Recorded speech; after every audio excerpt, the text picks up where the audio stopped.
Hello दोस्तों, आप सभी का स्वागत है इलेक्ट्रिकल मॉन्क चैनल में। और आज हम डिस्कशन करेंगे ऑफिशियल लैंग्वेज से रिलेटेड।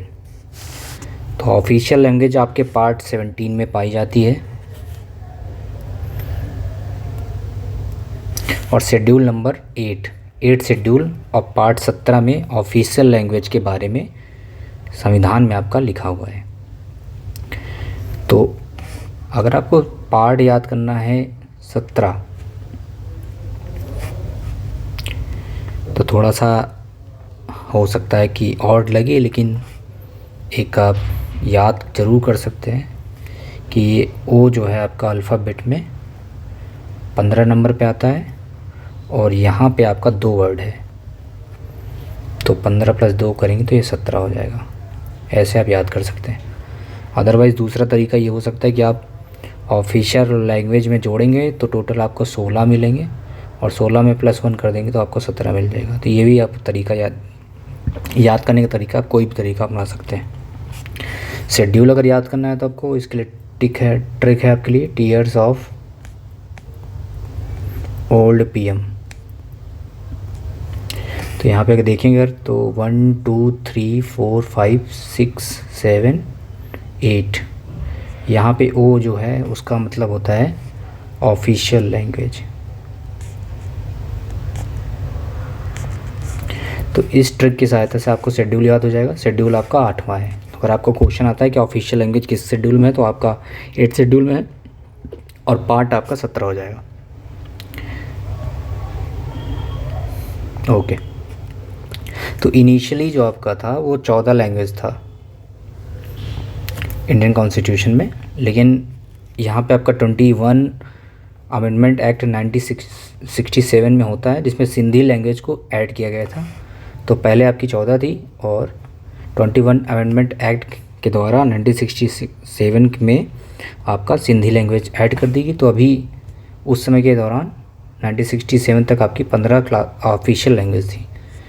उसके बाद आपका 71 अमेंडमेंट एक्ट 1992 आता है, जिसमें आपका 3 लैंग्वेज ऐड करी जाती हैं, जिसको आप शॉर्टकट के माध्यम से, नमक के माध्यम से आप याद कर सकते हैं। जहाँ पे N फॉर नेपाली आपका हो जाएगा, M फॉर यहाँ पे आपका मणिपुरी और K फॉर कोंकणी लैंग्वेज।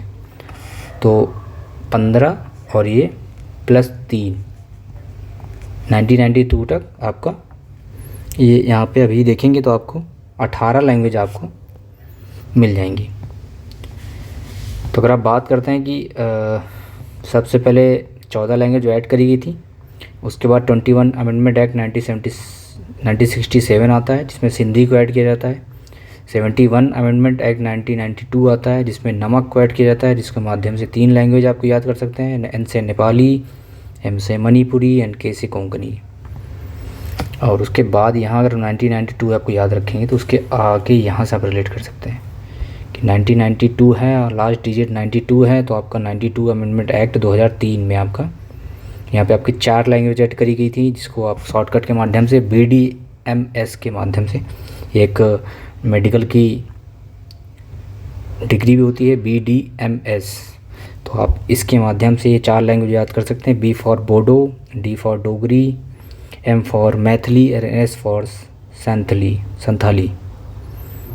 तो यहाँ पे आपका ये 18 था और प्लस आपका 4 हो जाएगा, तो टोटल 22 लैंग्वेज आ जाएगी। तो और आप देखेंगे तो टोटल 22 ऑफिशियल लैंग्वेज हैं इंडियन कॉन्स्टिट्यूशन में। तो ये कैसे थे, पहले आपका 14 लैंग्वेज इनिशियली थी, उसके बाद यहाँ पे 21 अमेंडमेंट आता है, जिसमें सिंधी हम लैंग्वेज को ऐड किया था। उसके बाद ये 71 अमेंडमेंट एक्ट आता है, जिसमें 3 लैंग्वेज को ऐड किया था। 3 लैंग्वेज में आपकी नमक के माध्यम से आप याद कर सकते हैं ट्रिक से। N फॉर आपका नेपाली हो जाएगा और M फॉर आपका मणिपुरी यहाँ पे हो जाएगा, K फॉर कोंकणी हो जाएगा। उसके बाद जो 4 और लैंग्वेज ऐड करी गई वो BDMS के माध्यम से याद कर सकते हैं। B for Bodo, D for Dogri, M for Maithili आपका हो जाएगा और S फॉर आपका संथाली हो जाएगा। तो टोटल आपका 22 ऑफिशियल लैंग्वेज दोस्तों आपके कॉन्स्टिट्यूशन में है। तो उम्मीद करता हूँ कि आपको ऑफिशियल लैंग्वेज से रिलेटेड या ऑफिशियल लैंग्वेज के अमेंडमेंट से रिलेटेड आपको कोई प्रॉब्लम नहीं होगी आगे से। तो अगर दोस्तों आपको ये वीडियो पसंद आती है तो हमारे चैनल को सब्सक्राइब करना मत भूलिएगा और ज़्यादा से ज़्यादा अपने दोस्तों के बीच में वीडियो शेयर करें ताकि उनको भी इसका फ़ायदा मिल सके। दोस्तों आज के लिए बस इतना ही। धन्यवाद।